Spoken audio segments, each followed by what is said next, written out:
Show മുതൽ നിങ്ങൾ ഫാമിലിയായിട്ട് വന്ന് കാണാൻ പറ്റിയ സിനിമയാണ് തോന്നുന്നത്. ഭയങ്കര സന്തോഷം പേഴ്സണലി, ഭയങ്കര സന്തോഷം, ഭയങ്കര കോൺഫിഡൻറ്റോട് പറയാൻ പറ്റും. എല്ലാവരും തിയേറ്ററിലൊന്നും ഇഷ്ടപ്പെട്ടു. സ്ക്രീൻ കണ്ടപ്പോൾ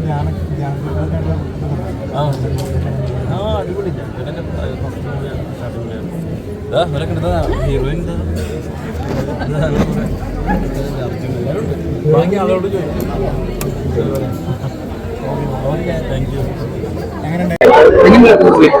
നല്ല പടമായിരുന്നു. കാരണം വള സിനിമ നമ്മൾ പേര് കേൾക്കുന്ന പോലെ തന്നെ വളയെ സൂചിപ്പിക്കുന്ന രീതിയിൽ, അതായത് ഒരു വള കാരണം സമൂഹത്തിനകത്ത് പല പല കുടുംബത്തിന് ഇടയിൽ ഉണ്ടാകുന്ന പ്രശ്നങ്ങളെ, സങ്കീർണമായിട്ടുള്ള പ്രശ്നങ്ങളെ വളരെ രസകരമായിട്ടും ഒപ്പം ആ സങ്കീർണ മുഹൂർത്തങ്ങളും പ്രേക്ഷകർ സമ്മാനിച്ചിട്ടുണ്ട് മുഫാസിൻ ഇത് ഒരുക്കിയിരിക്കുന്നത്.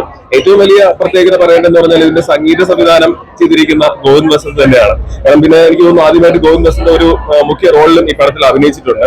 അതുകൊണ്ട് ഏറ്റവും നല്ല ഇഷ്ടപ്പെടുന്ന, പ്രേക്ഷകന് ഇഷ്ടപ്പെടുന്ന രീതിയിലുള്ള പാട്ടുകളും ഒപ്പം അതുപോലെ തന്നെ ബാക്ക്ഗ്രൗണ്ട് സ്കോറിങ്ങും അടിപൊളിയാണ്. പിന്നെ ഇതിന്റെ ടെക്നിക്കൽ ബ്രില്യന്റ് നിങ്ങൾക്ക് പടം കാണുമ്പോൾ മനസ്സിലാവും. പിന്നെ ശാന്തികൃഷ്ണ മാമും അതുപോലെ തന്നെ വിജയരാഘവൻ സാറും ആദ്യമായിട്ടാണ് മലയാള സിനിമയിൽ ഒരു പെയറിംഗ് കപ്പിളായിട്ട് വരുന്നത്. അത് ഇമ്പോർട്ടന്റ് ആയിട്ടുള്ള കപ്പിളായിട്ടാണ് അവർ രണ്ടുപേരും ഈ സിനിമയിൽ അഭിനയിച്ചിരിക്കുന്നത്. പിന്നെ നമ്മൾ ഇതുവരെ കാണാത്ത ഒരു ധ്യാൻ ശ്രീനിവാസന്റെ കുറച്ച് ഒരു നെഗറ്റീവ് ഷെയ്ഡുള്ള വേഷം നല്ല ക്ലീൻ ആയിട്ട് ധ്യാൻ ചെയ്തിട്ടുണ്ട്. ഒപ്പം ലുക്മാന്റെ കിടിലൻ പെർഫോമൻസ് ആണ്. ഞാൻ അതിനെക്കുറിച്ച് കൂടുതൽ പറഞ്ഞ സ്പോയിലർ ആവും. കാരണം ഇത് വലിയൊരു ത്രില്ലർ അല്ലെന്നുണ്ടെന്നുണ്ടെങ്കിലും വള എന്ന് പറയുന്ന സിനിമയിൽ ലുക്മാന്റെ പ്രകടനം, അതുപോലെ തന്നെ Raveena, Sital, each and everyone, Shanthikrishna, Vijayaraghavan sir, എല്ലാവരും എല്ലാവരും ചെയ്തിരിക്കുന്ന കഥാപാത്രങ്ങളൊക്കെ ബ്രില്യന്റ് ആയിട്ട് ചെയ്തിട്ടുണ്ട്. തിയേറ്ററിൽ ആസ്വദിക്കാൻ പറ്റുന്ന, പ്രായഭേദമന്യേ എല്ലാത്തരം പ്രേക്ഷകർക്കും തിയേറ്ററിൽ ആസ്വദിക്കാൻ പറ്റുന്ന ഒരു ഗംഭീര ചിത്രമാണ് വള. ആരെയും നിരാശപ്പെടുത്തത്തില്ല. മുന്നോട്ട് വന്നു, അത് ഞെട്ടിക്കുന്ന ഒരു വില്ലനായിട്ട്. അപ്പോ എത്രത്തോളം ഹാപ്പിയാണ്? അഭിനയം എന്ന് പറയാൻ ഈ പടത്തിൽ ക്ലോസ് ഫ്രണ്ട് ആയതുകൊണ്ട് അഭിനയിച്ചതാണ്. അങ്ങനെ അഭിനയത്തിലോട്ട് ഇതൊന്നുമില്ല. I am happy to be a part of this film. എനിക്ക് വളരെ വേണ്ടപ്പെട്ട ആളാണ്. ഞാൻ ഈ കഥയുടെ തുടക്കം മുതൽ ഞാൻ ട്രാവൽ ചെയ്യുന്ന ആളാണ്. എല്ലാവരും തിയേറ്ററിൽ പോയി പടം കാണാൻ, പാട്ടുകൾ കേൾക്കാൻ, നല്ല പടങ്ങളെ സപ്പോർട്ട് ചെയ്യുക. Thank you. ഇനി അഭിനയത്തിലേക്ക്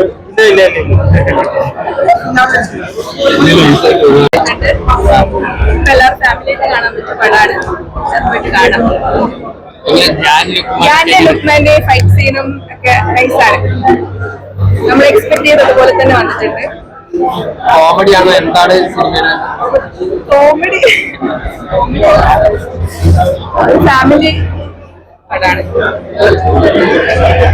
അപ്പോൾ വളരെ എത്രത്തോളം പ്രേക്ഷകർക്ക് കാണാനായിട്ട് ഒരു ഇൻട്രസ്റ്റ് തോന്നുന്നാണ് വിചാരിക്കുന്നത് ഇപ്പൊ കണ്ടാളെന്നുള്ള നിലയിൽ? അതായത് ഇപ്പം സിനിമയുടെ ട്രെയിലറും അതുപോലെ അതിന്റെ സോങ്ങും എല്ലാം നല്ല അറ്റൻഷൻ കിട്ടിയിട്ടുണ്ടായിരുന്നു. എനിക്ക് തോന്നുന്നത് ആൾക്കാർക്ക് കണ്ടാൽ ഇഷ്ടപ്പെട്ട് വേർഡ് ഓഫ് മൗത്തിൽ എല്ലാവർക്കും ഇൻട്രസ്റ്റിംഗ് ആയിട്ട് ഒരു ഹിറ്റ് അടിക്കാൻ പറ്റും. ധ്യാൻ ശ്രീനിവാസന്റെ ഒരുപാട് സിനിമകൾ ഇറങ്ങാറുണ്ട്. അപ്പൊ ആ സിനിമകളിൽ നിന്ന് വളരെ എങ്ങനെ വ്യത്യാസപ്പെട്ടിരിക്കുന്നത്? വ്യത്യാസമാണ്. ഞാൻ പൊതുവേ എനിക്ക് തോന്നുന്നു സ്ക്രിപ്റ്റ് വായിക്കാതെ സിനിമ ചൂസ് ചെയ്യുന്ന ആളാണെന്ന് തോന്നുന്നു. അങ്ങനെ പറഞ്ഞു കേട്ടിട്ടുണ്ട് ധ്യാൻ ചേട്ടൻ. പക്ഷെ ഇത് ഇനിയിപ്പോൾ സ്ക്രിപ്റ്റ് വായിക്കാതെ ആണെങ്കിൽ ഇത് നല്ല സ്ക്രിപ്റ്റ് ആയതുകൊണ്ട് സിനിമ പടം ഷോർട്ട് ഹിറ്റ് ആണല്ലേ?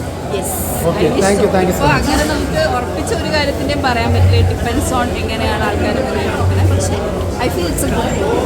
Thank you so much.